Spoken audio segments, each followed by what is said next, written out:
Bonjour à tous, très heureuse de vous retrouver pour cette quotidienne du 12 septembre, non, décembre, c'est Noël déjà, il fait froid dehors, le Père Noël arrive, attention. Aujourd'hui, retour sur le conseil communal de Nyon avec notre spécialiste en politique, Florian Camilleri. On commentera notamment deux décisions importantes, à savoir un crédit d'études pour Martinez, mais également un crédit de près de 40 millions pour la réalisation du futur complexe sportif de Collovray. Le législatif a décidé de faire confiance à la municipalité pour ces deux projets. En plateau, nous commenterons également cette extension du pôle sportif de Collovray avec le président de l'ASSN, l'association des sociétés sportives nyonnaises, monsieur Pierre-Alain Dupuis. Et sport, justement, on va en parler avec notre invité également, Déborah Loos, qui viendra parler du Nyon Netball Club, qui continue à promouvoir ce sport anglophone et féminin dans le district, en plus d'avoir ouvert aujourd'hui une section mixte. On finira en culture avec un film intitulé La Maison 5 étoiles, le projet lauréat du concours de la fac 2022. On recevra en plateau la réalisatrice Marie-Ève Hildebrandt, accompagnée de Patrick Tarin, membre du comité de la fac. De ton côté, Alexandre, que fais-tu aujourd'hui? Où es-tu? Salut Andrea. Bon, je confirme, il fait un peu froid, mais surtout il pleut dehors. Voilà. Et puisqu'on parle culture, je vais t'en parler ici. Je suis devant l'atelier d'édition Ripopé qui organise son marché de Noël ce samedi 16 décembre. Alors ici, il y aura justement plein d'artistes qui vont proposer leurs œuvres, illustrations, sculptures et autres. Et l'atelier Ripopé s'associe avec l'atelier Comète qui est juste ici. Voilà, et je suis en compagnie de Anne Bory, qui est illustratrice ici à l'atelier Comète. Regarde Andrea, c'est beau, c'est grand. Bonjour. Bonjour. Alors, cet atelier Comète, il est tout nouveau parce que ça a ouvert cette année. Alors, qu'est-ce que c'est l'atelier Comète en deux mots, Anne? Oui, on a ouvert en février dernier. C'est un atelier collectif. On est 9 femmes, en l'occurrence, c'était pas volontaire, mais c'est comme ça, oui, qui travaillons la photo, l'illustration, le dessin, livre jeunesse, art végétal. Plein de choses. Un peu ce qu'on va retrouver justement au marché de Noël. Prenez une petite affiche quand même. On la montre, ce marché de Noël, voilà, entre Ripopé et puis Comète. Alors, il va se passer quoi, ce marché de Noël, samedi? Alors, on accueille samedi de 15h à 21h plein de créateurs entre notre lieu Comète et Ripopé qui sont en face. C'est des personnes de l'atelier qui proposent leur travail, mais aussi on a des invités comme Delphine Chacher, photographe, Steve Ledoya, Sophie Mellan, Herbolaria. Voilà, plein de choses. Tout le monde propose ses créations. On boira du vin chaud aussi. Du vin chaud, soupe, thé, cookies, gaufres. Magnifique. Merci. Bon marché de Noël, Anne. Je vous souhaite une bonne journée. À bientôt. Et puis Andrea, regarde, moi je vais me rendre justement chez Ripopé parce que tu sais, c'est ici qu'ils fabriquent des livres avec les artistes. Moi, je sais pas du tout fabriquer un livre, faire la découpe, la couture, tout ça. On va voir comment je m'en sors après. Très bien, peut-être une idée de cadeau de Noël, pourquoi pas. T'as vu, moi je fais un petit déni, je passe de décembre directement à septembre. Retour à hier soir, notamment au conseil communal de Nyon, en la compagnie de notre spécialiste en politique, Florian Camilleri. On va commencer déjà avec un bilan de l'année 2023 de la municipalité. Oui, bonjour Andrea. Le bilan est plutôt positif pour 2023 pour la municipalité nyonnaise.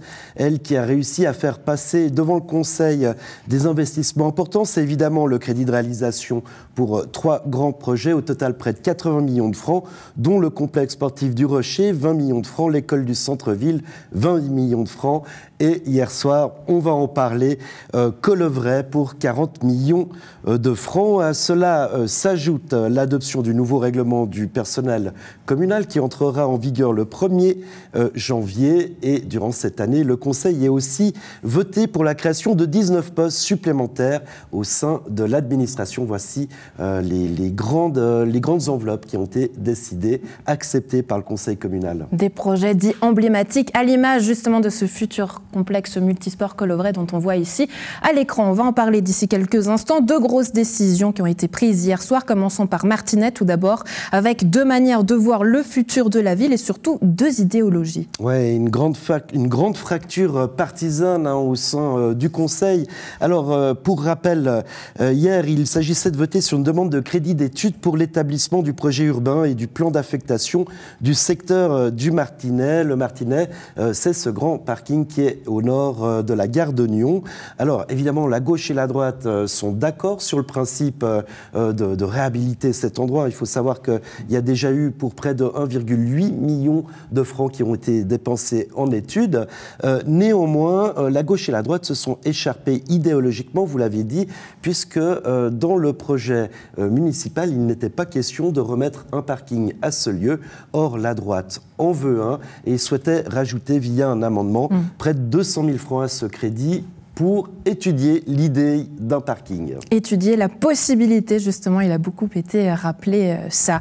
On va passer à Collovray, justement, le Conseil a dit oui à ce projet attendu de longue date, plus de 20 années, un crédit de près de 40 millions pour la réalisation d'une halle multisport qui a été validée à une large majorité par le législatif. Il a beaucoup été question du est-ce que c'est le bon timing, Florian? Alors, est-ce que c'est le bon timing, puis surtout, est-ce qu'on pourrait construire pour moins cher? Évidemment, la droite aimerait que la municipalité fasse des économies, la gauche aimerait que l'exécutif poursuive son plan d'investissement. Finalement, il n'y a pas tellement eu de débat sur l'objet, sur le fond. Tout le monde est acquis à cette nouvelle halle multisport. Je vous rappelle que là encore, les études datent d'il y a une vingtaine d'années. Effectivement, c'est l'argent, le nerf de la guerre. Et on peut par exemple citer la conseillère Caroline Bordier qui a dit ce projet a un coût que Nyon ne peut se permettre. Elle enjoint la municipalité à changer ses baskets de sportifs contre des pantoufles de bons gestionnaires. Voilà un petit peu pour l'état d'esprit du Conseil. De la belle prose, mais là aussi finalement deux manières de voir la chose et finalement le futur pour la ville de Nyon. Est-ce qu'on pourrait se poser la question, Florian, finalement, est-ce que s'endetter pour une ville, est-ce que c'est grave ? Ça dépend, il y a deux écoles, il y a des gens qui disent qu'effectivement on peut s'endetter quasiment ad vitam aeternam, on est une collectivité, on est en Suisse et puis ça n'a pas beaucoup d'incidence, et d'autres qui mettent quand même le holà à cela, puisque si l'on s'endette, c'est forcément que l'on passe par des crédits, des emprunts. Or, les emprunts, ça peut coûter cher, ils ne sont plus à taux zéro ou à taux négatif, donc il peut y avoir danger pour les finances communales et notamment le ménage. Eh bien, on vous retrouve notamment pour suivre ces affaires politiques en direct des réseaux sociaux, notre page Facebook. Rendez-vous ce jeudi soir pour le conseil communal de Gland, où là aussi il y a des nouvelles, notamment concernant les élections complémentaires qui se préparent. On y reviendra lundi en plateau et dans la quotidienne du lundi 18 décembre. Florian Cavalleri, merci beaucoup d'avoir été avec nous. Très belle journée. C'est un plaisir, merci Andrea. À présent, on commente cette halle multisport en votre compagnie, Pierre-Alain Dupuis. Je vous en prie, je vous laisse me rejoindre sur ce plateau. Vous êtes membre du comité de soutien de ce futur complexe multisport, mais également président de l'ASSN, Association des sociétés sportives nyonnaises. Bonjour Pierre-Alain, merci beaucoup d'être en notre compagnie, mais avec plaisir. Vous étiez d'ailleurs présent hier à cette séance du conseil communal de Nyon. Qu'est-ce que vous avez retenu de ces délibérations ? Écoutez, le vote final n'est pas une surprise. C'est une surprise par l'ampleur du score. Il y a eu 74 oui, donc c'est une victoire éclatante. Cela dit, il n'y avait pas beaucoup de suspense à partir du moment où, il y a quelques années, en décembre 2020, le conseil communal avait accordé un crédit d'études de 4 millions. Il était quand même difficile de faire marche arrière, surtout avec un projet dont Nyon, vous l'avez dit tout à l'heure, avait besoin. Il y avait un besoin d'urgence déjà déclaré en 2007. Donc, je suis très, très satisfait. Alors, j'ai entendu, bien sûr, ceux qui s'y opposaient pour des raisons financières. Vous avez posé la question à M. Cavalleri. Est-ce que c'est le bon moment ? Est-ce que c'est le bon moment ? Est-ce que c'est mauvais pour une ville d'être endettée ? Moi, je vous réponds la chose suivante. Chaque franc dépensé pour le sport, pour l'encouragement de la pratique sportive, est un bon investissement. Alors parlons-en justement de ce complexe multisport. Aujourd'hui, on parle d'une salle multisport triple avec un potentiel de 2000 spectateurs en gradin, des infrastructures d'accueil du public, une salle polyvalente et un donjon, 9 terrains extérieurs dont 2 nouveaux pour le foot et le rugby, des locaux administratifs, un véritable skatepark. On en voit justement là des images de synthèse. Le municipal en charge des sports, Alexandre Démétriades, on parle comme un projet réellement inédit destiné au sport non scolaire. On a entendu, nous, de notre côté, Pierre-Alain Dupuis, notamment des inquiétudes du côté des sportifs qui nous disaient finalement on ne sait pas réellement qui va avoir accès à ce complexe multisport. Est-ce que c'est des inquiétudes que vous entendez justement en tant que président de l'ASSN ? Évidemment, tout le monde ne pourra pas être servi. Il y a des sports qui ne bénéficieront pas de nouvelles infrastructures avec ce magnifique complexe, qui est non seulement un complexe multisport, mais qui est également un vrai parc des sports, avec un skateboard, avec de nouveaux terrains, un vrai parc des sports digne d'une ville aussi grande que Nyon. Alors, y aura toujours des sociétés qui seront moins bien servies que d'autres, mais globalement, ça va être une avancée énorme pour des sportifs qui font partie de sociétés, qui ne font pas partie de sociétés, parce que c'est vraiment dissocié des besoins scolaires. Donc non, je crois qu'il faut voir ça avec beaucoup d'optimisme. Ce qui comptera, bien sûr, c'est que ce centre multisport ne soit pas un gouffre à millions dans l'exploitation, donc il faudra être inventif, il faudra faire tourner ce centre multisport, mais je suis extrêmement confiant. Et quand on connaît le nombre de sportifs à Nyon, de sociétés sportives, il y a 60 sociétés sportives, il y a plus de 7500 sportifs, non, il y a un vrai besoin. Et puis surtout, ce qu'il faut dire, c'est qu'on l'a vu dans plusieurs études, la pratique du sport en Suisse est toujours en croissance. Donc il faut absolument encourager la pratique sportive avec des infrastructures dignes de ce nom. On attend notamment des projets concernant l'exploitation de ce futur centre. Comment est-ce qu'il sera réellement exploité? Est-ce que ça, vous l'attendez? Quelles sont peut-être vos aspirations, vos souhaits pour ce futur centre? Moi, je souhaite qu'il y ait une saine gestion, qu'on se montre créatif, qu'on crée des possibilités de faire aussi un peu d'argent. Il faut faire tourner l'usine, si j'ose m'exprimer ainsi. Donc j'attends surtout que les sociétés sportives fassent leurs demandes, quels sont leurs besoins. J'attends que les populations, la population âgée, 55, 75 ans, qui dit souvent qu'elle a besoin d'infrastructures, se manifeste, qu'elle fasse preuve aussi de créativité pour que ça tourne. C'est un challenge, Pierre-Alain Dupuis. Finalement, oui, on parle de sport populaire, de sport d'élite, du sport adapté. On a l'impression que tous les types de sports vont être servis, mais encore une fois, comment et à quelle taille? Ça va être un défi de traiter les demandes de chacun et chacune, de chaque société sportive, et de faire un puzzle avec toutes ces demandes de manière à satisfaire le plus grand nombre. C'est un gros défi pour celui qui va, je ne sais pas comment ça se passera très exactement, mais il va y avoir sans doute un manager de site ou un directeur sportif. Ça va être un gros défi de satisfaire tout le monde, mais comme on le sait qu'il y a une grosse demande, je pense que ça va quand même être réalisable sans trop de difficultés. Un mot sur les sportifs, parce qu'on a entendu certains conseillers s'exprimer sur des sportifs non nyonnais qui bénéficieront de ce sport, des sportifs qui font partie de clubs de la région. Néanmoins, vous leur répondez quoi? Moi, je pense que c'est un mauvais débat. Le centre, le site de Collovray, avec la piscine, avec les terrains de foot, avec la présence de l'UEFA, c'est un pôle sportif, et c'est un pôle sportif pour moi qui est régional. Mais tout de même, Pierre-Alain Dupuis, 60% des sportifs qui ne sont pas nyonnais, c'est vrai que la question est légitime. Écoutez, il faut aller trouver les autres communes qu'elles amènent un peu d'eau au moulin pour financer, je suis d'accord avec vous, mais je prends le cas du tennis club de Nyon, par exemple. On a beaucoup de joueurs qui n'ont pas d'infrastructure sportive dans leur village et qui viennent jouer à Nyon. On les prend. Je crois qu'il faut arrêter ces querelles de village. Il y a un préavis d'Israël notamment en cours qui sera justement et qui est mandaté pour rechercher ses soutiens. Regardez ce magnifique sur ce projet. Centre, il faut qu'il soit profitable à toute la région. Je crois qu'il faut arrêter ces querelles de villages, ces querelles de clochers. Il faut que tout le monde bénéficie de cette infrastructure. Et plus il y a de monde qui en bénéficie, plus il y aura aussi des revenus, parce que ça ne sera pas gratuit de toute manière. Chacun va passer à la caisse, j'espère que ça sera des prix abordables, mais non, il faut arrêter. Nyon est une ville, est un chef-lieu, toute la région est concernée par nos infrastructures. Oui, des revenus à 60 000 francs, puisque vous les avez mentionnés, qui devraient être revus à la hausse. En tout cas, c'est le souhait de certains conseillers. Pierre-Alain Dupuis, membre du comité de soutien de ce futur centre sportif et complexe multisport et président de la SSN. Merci beaucoup d'avoir été en notre compagnie. Très belle fête de Noël. À bientôt. À très bientôt, Andrea. Merci. Alexandre, on retourne à toi. Donc, Noël, fais-nous en part du côté de Ripopé. Oui, ça y est, tu vois, j'ai pénétré à l'intérieur de Ripopé, donc qui fait de l'édition de livres, donc tout un tas d'objets d'art et puis surtout des bouquins derrière moi. Et puis l'une de ses fondatrices, Jessica Vaucher. Bonjour Jessica. Bonjour. Alors on voit tous ces livres Ripopé, ça fait une quinzaine d'années justement qu'elle édite cette maison d'édition des livres, principalement d'illustration. Il y a à peu près une dizaine d'artistes qui sont récurrents et puis plus de 200 livres déjà édités en 15 ans.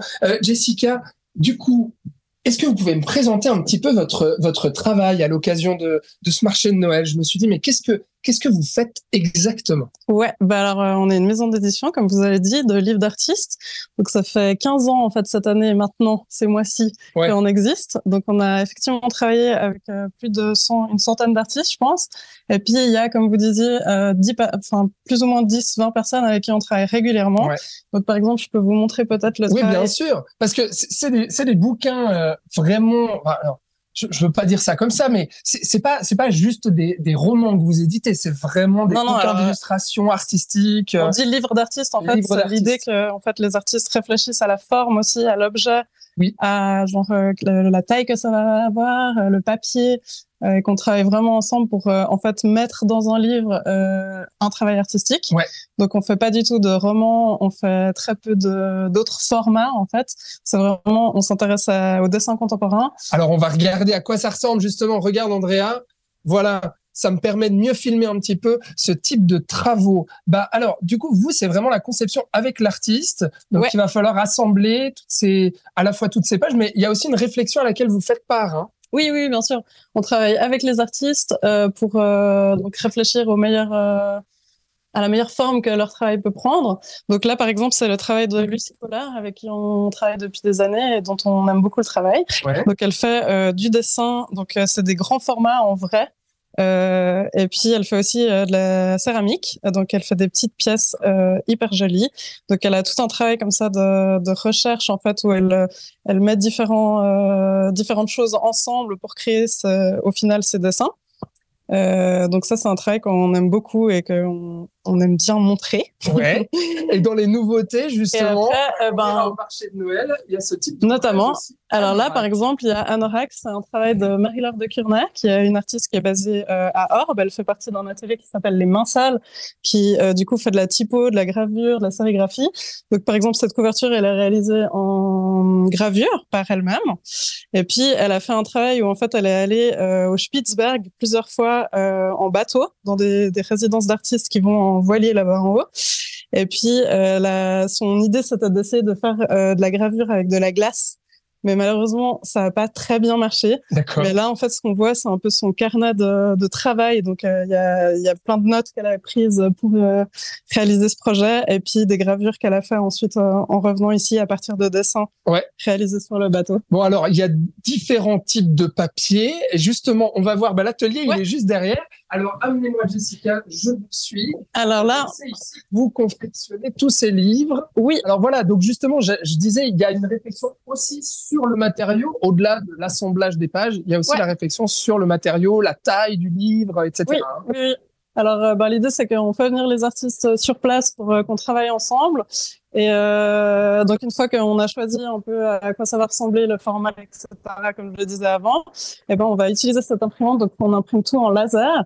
C'est pas une technique d'impression très noble, mais pour nous, c'est aussi une manière de transmettre ces travaux d'artistes à moindre coût, parce que c'est aussi important pour nous que, en fait, ce qu'on produise puisse être accessible à tous et à toutes. Ouais, ça coûte combien justement de pouvoir, si jamais moi je suis artiste, j'ai envie de venir chez vous, de me dire, est-ce que vous pouvez imprimer, relier mon livre? Ça coûte combien? Ouais, alors on fait pas ça comme ça, vu qu'on est une maison d'édition, en fait, c'est nous qui prenons en charge tous les coûts. D'accord. Donc vous pouvez pas venir et faire produire un livre, en fait. C'est un travail commun et collectif.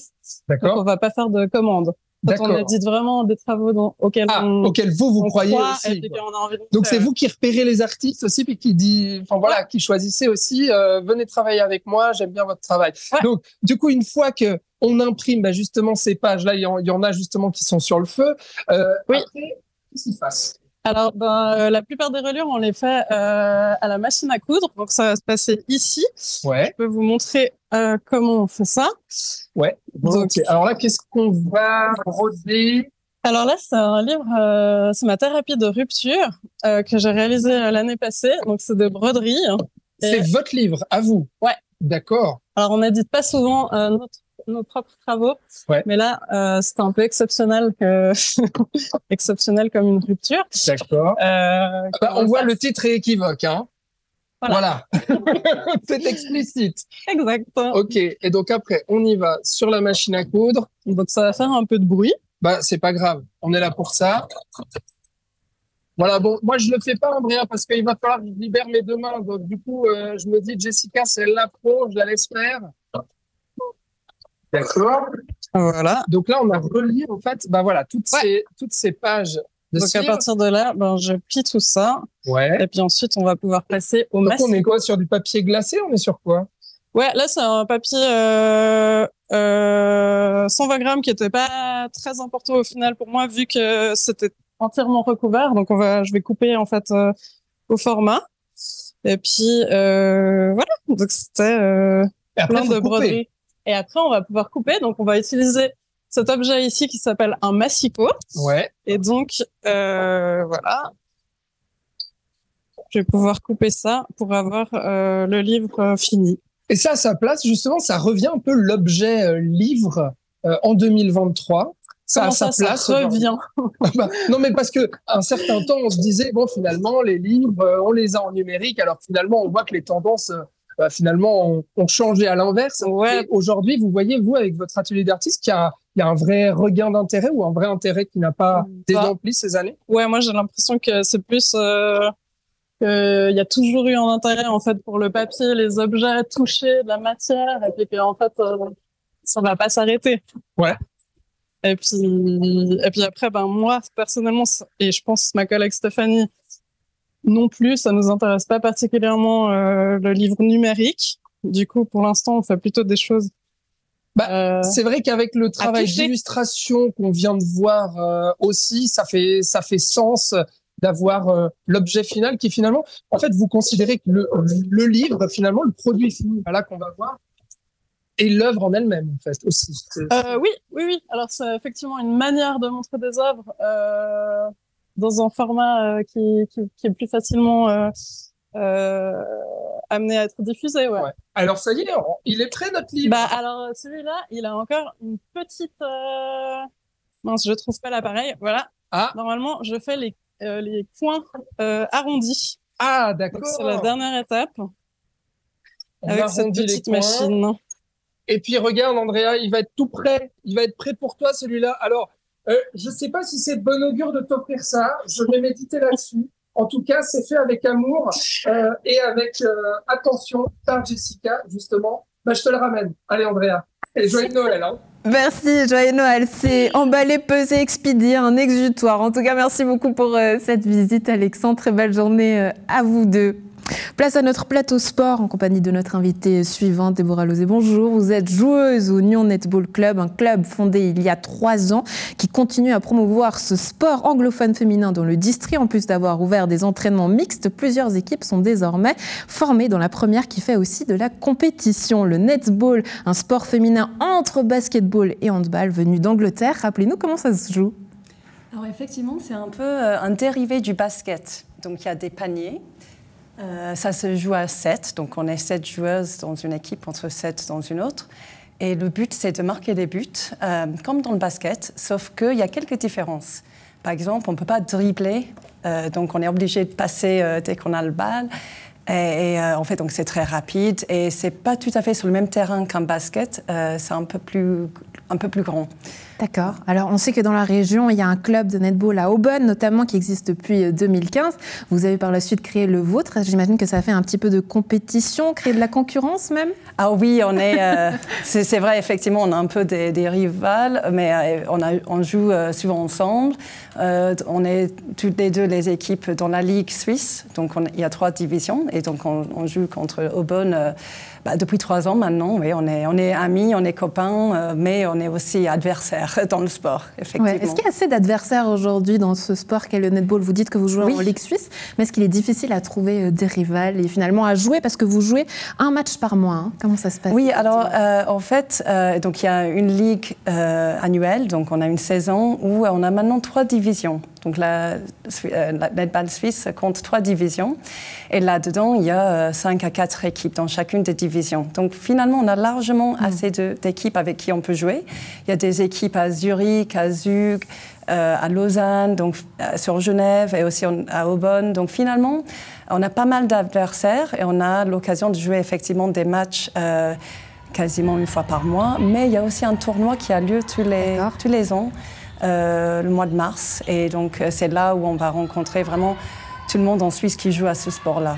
Ouais, alors on voit là notamment des images, version verticale, réseaux sociaux, parce que les réseaux sociaux ont joué finalement leur rôle dans la création de ce club. Tout a commencé il y a 3 ans, je l'ai dit encore une fois, mais avec des posts Facebook justement. Exactement, donc en 2020, il y avait la fondatrice qui a mis quelques posts sur les groupes pour dire, bah voilà, je veux monter un club de netball. Donc ça a commencé en 2020 avec peut-être une quinzaine de membres. Et là, 3 ans après, on a pu avoir jusqu'à 60 membres. Avant, on avait un entraînement par semaine. Maintenant, on en a 2. On a le lundi soir et aussi le mardi soir. On a maintenant 2 équipes qui jouent dans la Ligue suisse. Et on a même 12 joueuses qui jouent pour l'équipe suisse. Donc, qui vont représenter la Suisse dans les matchs en Europe et dans les tournois mondiaux. Donc, ça a vraiment grandi depuis nos débuts en 2020, effectivement. Donc, une équipe qui se professionnalise aussi, quelque part, on peut le dire. Oui, exactement. Comme on a ça. maintenant une entraîneuse, on a des séances d'entraînement très structurées et on voit vraiment la progression et l'amélioration parmi les joueuses et aussi dans la pratique du sport. Et on a quelques membres qui sont sur une formation pour devenir arbitre. Donc on est vraiment en train de se professionnaliser sur toutes les bases. Ouais, on se réjouit en tout cas de suivre ça. Et avec des nouveautés, on l'a dit en introduction notamment, des entraînements pour filles et garçons. On voit que ça se démocratise un peu pour tout le monde. Exactement. Donc effectivement, c'était un regret qu'on avait que, en fait, la fédération suisse, la Ligue suisse, c'est vraiment pour les équipes féminines. Mais nous, à Nyon Netball, on a voulu quand même inviter les hommes et même les plus jeunes, les familles. Donc tous les derniers lundis du mois, on est ouvert aux hommes, on fait du netball mixte où effectivement, même ceux qui ne connaissent pas ce sport, ils peuvent venir pour essayer, peu importe son niveau, s'il n'a jamais joué. C'est vraiment la découverte de ce sport. C'est tous les lundis soirs, tous les derniers lundis du mois. Et c'est vraiment ouvert à tous. Donc, Mais vous êtes d'accord, Déborah, de mettre finalement ce sport dans la catégorie sport féminin ou pas?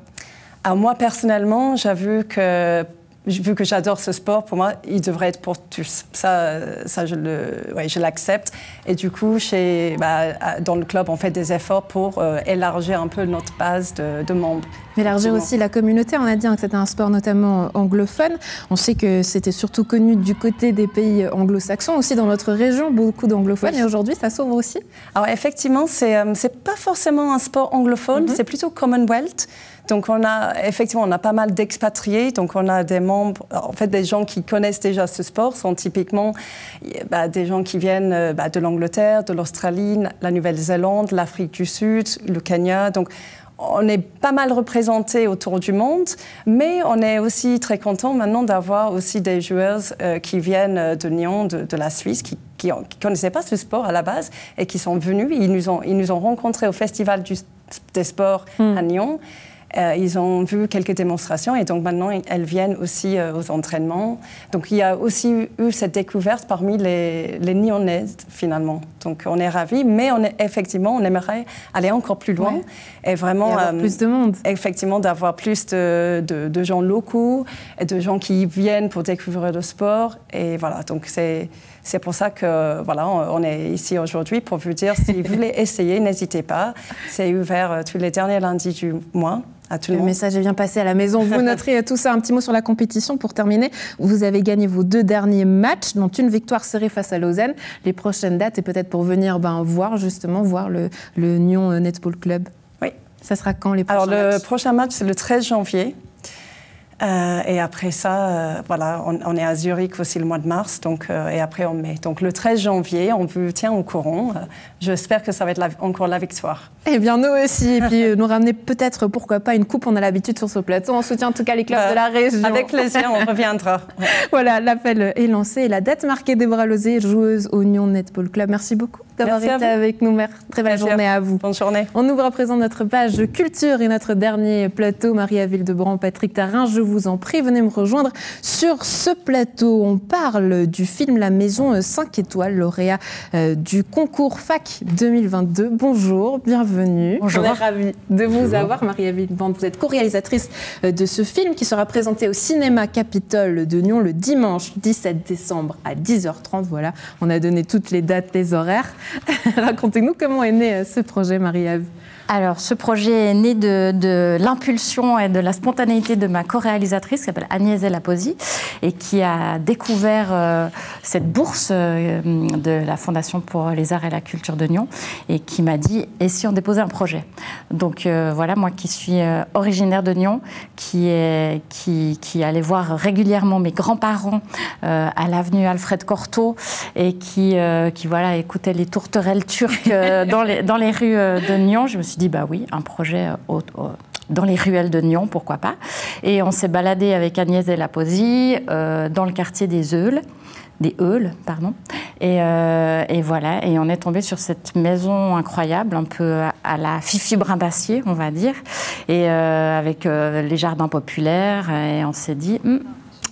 intéressant. Il y avait un énorme ours en peluche sur le balcon de la maison. Enfin, il y avait quelque chose de très cinématographique, on va dire, qui se dégageait de cette maison. Et il y a une des deux animatrices, Dani, qui nous a accueillis très chaleureusement. Et c'est vrai que voilà, dès qu'on est entré dans cette maison, on s'est dit « Ah, là, il y a un film à faire. » Voilà, on a soumis le dossier, et j'ai eu la chance d'avoir le coup de fil de Monsieur Tarin, de Patrick Tarin, pour nous dire, ben voilà, si on a beaucoup aimé votre projet, et c'est parti comme ça. Eh bien, très bien. Avant de revenir justement à ce très beau projet et à ce film, Patrick Tarin, rappelez-nous, quel est justement l'objectif de ce concours? Pourquoi est-ce qu'il existe? Pourquoi est-ce qu'il s'est créé? La Fondation pour les arts et la culture a pour but de soutenir la culture et les artistes. On a créé cette fondation en 2010, donc ça fait un moment qu'elle existe. Mais on avait un peu une distribution en fonction des demandes qui se faisaient. On saupoudrait beaucoup de projets, et on a décidé il y a 3 ans de créer plutôt un prix, le prix FAC, doté de 30 000 francs. Voilà on voit l'enveloppe. Voilà le chèque Maria Wildebrand et Agnès Laposi. Donc avec 30 000 francs, on s'est dit on peut vraiment aider à la réalisation d'un projet concret et d'être celui qui permet cette réalisation. Avec la photo souvenir, hein, je me permets parce qu'elle est là, Patrick, voilà, et deux réalisatrices. On a bien deux réalisatrices. Qu'est-ce qui vous a séduit dans le projet ? Le projet était très intéressant. On demande à ce que les projets traitent ou abordent la ville de Nyon. Là, évidemment, en ayant comme sujet principal la maison des enfants, on était à la fois sur un projet qui traite de Nyon, mais en plus, une double récompense, puisque la maison des enfants elle-même est un projet social qui s'occupe d'enfants de la région. On a presque 3 générations qui ont profité de la Maison des Enfants, ça nous a beaucoup plu. Et puis on avait affaire à 2 grandes réalisatrices, moi je suis vraiment fan de leur travail à toutes les 2. Donc c'était un cadeau bonus vraiment. Et on a un double cadeau bonus, celui d'être invité sur ce plateau et celui de pouvoir présenter le résultat de ce travail. Parce que souvent on donne de l'argent, c'est une chose, mais là on a la possibilité de voir le travail. Et cette possibilité, elle est donnée au grand public également, puisqu'on invite tout le monde à venir voir le film ce dimanche. Je sais pas pour une projection offerte, hein, vous avez bien noté justement 17 décembre à 10h30. Tout le monde attend ce film. Personne n'a encore vu. Hein. Voilà, dépêchez-vous parce qu'effectivement, on a réservé la grande salle du Capitole, la salle Léon. Et voilà, effectivement, c'est conseillé de s'inscrire à l'adresse MDE, comme Maison des Enfants, mdeprojection@gmail.com, parce qu'il reste quelques places. Voilà. Ouais, racontez-nous comment vous avez travaillé sur ce projet, parce que finalement, personne n'a encore vu les images. Elles seront dévoilées en grande première à la Maison des Enfants. Enfin, finalement, toutes les personnes, toutes ces femmes qui y travaillent n'ont pas non plus vu. Vous étiez quoi, un observateur un peu en sourdine, comme ça, dans ce lieu un peu magique? Comment ça s'est passé, ces tournages? Alors, ça s'est passé très naturellement, comme la rencontre avec Dani et Andrea. Tout s'est passé très naturellement. Je pense que c'est vraiment une maison où chacun peut trouver sa place librement. C'est une maison où rien n'est formaté. C'est une maison, évidemment, où il y a des règles et où les enfants sont en sécurité. Mais c'est une maison c'est une maison rare, je pense, dans une société où tout est un peu aseptisé, tout est contrôlé. Et là, c'est vrai qu'on sent à la fois chez les enfants, et pour nous, c'était un cadeau d'avoir cette spontanéité à filmer et pour nous, il y avait aussi, voilà, on venait un petit peu, c'est vrai qu'on a d'autres projets à côté, donc on venait en lançant un petit coup de fil, ou même parfois on arrivait avec notre caméra un après-midi, où les animatrices nous disaient « Ah, demain, il y a la visite du Père Noël », ou la semaine prochaine, on va faire un atelier bougie, ça peut être intéressant. Et voilà, on a beaucoup communiqué par groupe WhatsApp, et on se faisait des petites sessions de tournage comme ça. Et finalement, en faisant ce portrait de cette maison, qu'est-ce que ça dit peut-être de cette maison, des gens qui y habitent, des gens qui sont, des enfants qui y sont, pardon. Qu'est-ce que vous avez finalement recensé? Quel est le patrimoine, la trace que ça laisse et qui image dans votre documentaire? Alors, le patrimoine ou le matrimoine, parce que c'est vrai que cette maison, on est aussi tombé un peu par magie, on va dire, l'année des 30 ans de l'association de la Maison des Enfants.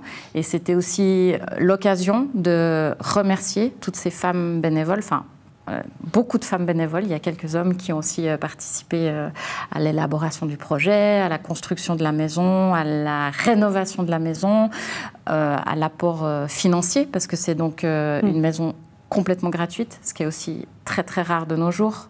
La gratuité, on s'en méfie toujours un petit peu parce qu'on se dit, voilà, si c'est gratuit, c'est que c'est nous le produit. Alors là, c'est vraiment une maison gratuite.